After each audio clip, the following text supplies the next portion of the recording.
Hi guys, so this is the fourth lecture, video lecture in chapter 1. Specifically in this one, all I'm going to talk about are the seven elements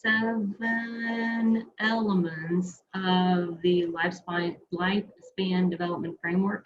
And this one can be found on page 17. It's also on your chapter outline.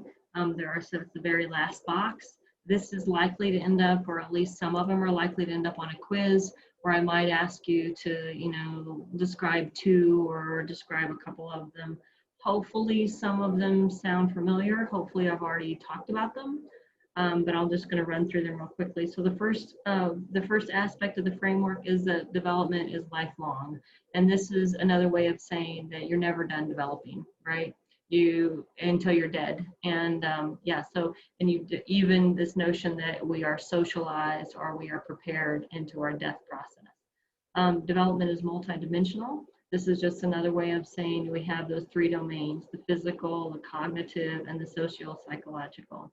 It's multidirectional, and what that simply means is that as you age, you'll get better at some things and not so good at other things. Thinking of going from when you were maybe a middle school athlete to now you're 25 years old and you're not as good at running, or you don't have the same, you can't do back handsprings anymore, but you're wiser and you have a bigger vocabulary. I believe this one actually suggests that there's evidence that your vocabulary continues to grow throughout the whole life course.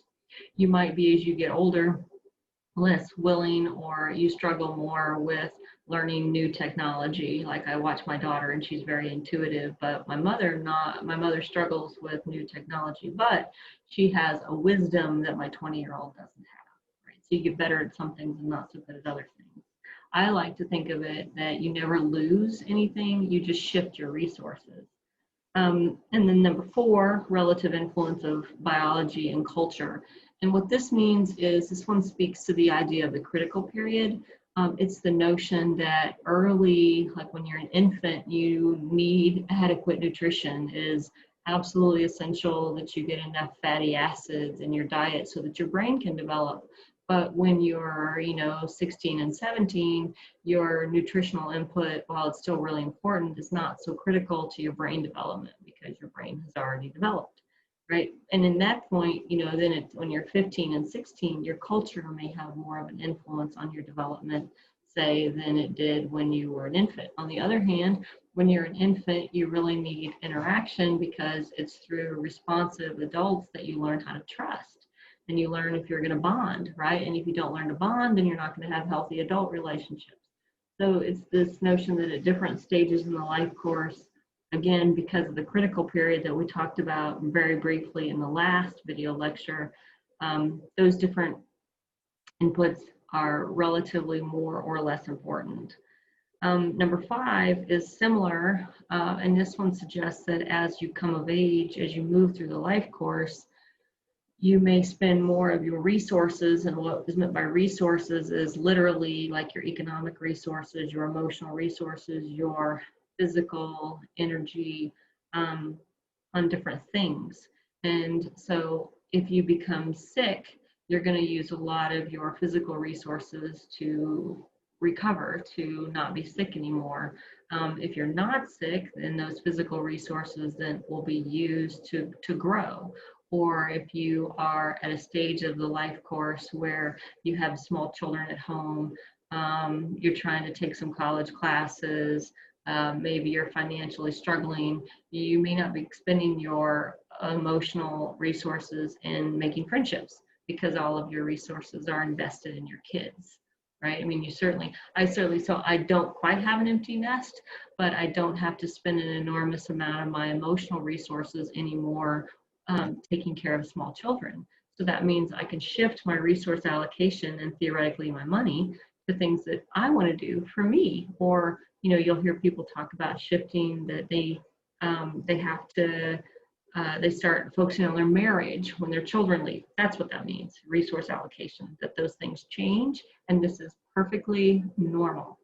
I think one of the things that we don't do very well in our culture is we don't prepare people for the whole life process. And we the more you understand about this is what's normal for this stage in your life course, maybe the easier it will be to be content or to be satisfied and recognizing that this is that you'll have that time again, right? When I remember having small children, my husband likes to say, you don't even get to decide when you go to the bathroom, right?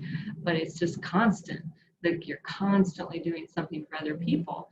And it occurred to me the other day, I pretty much do whatever I want whenever I want, right? But I wouldn't have imagined that when they were smaller, 10 years ago. The sixth one is development is plastic. And we talked about that in the last one, but that one simply says that through certain inputs, you can modify. It talks about terms like training and practice.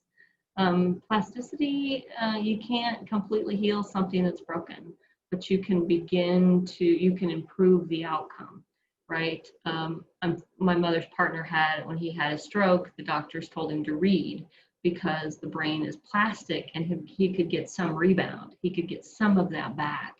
You can improve your memory a little bit, but if you're a complete amnesiac, you're not going to get all of your, you're not going to get all of your memory back, right? So, but you can make things a little bit better than they were before. And then the last one, it says development is influenced by historical and cultural context. And that's that whole normative, non-normative, off-time stuff. I didn't include a word called cohort. I didn't learn the term cohort until I went to graduate school, but a cohort is a group of people who experience something together, like your graduating class. That's a cohort.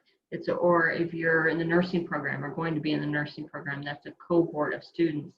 And your cohort, it will experience things together. And you may have a different experience than the previous cohort or the one behind it. But it's the idea that may be normal for your group, for that group of people, right? And so your context, when you come of age, and those kinds of things.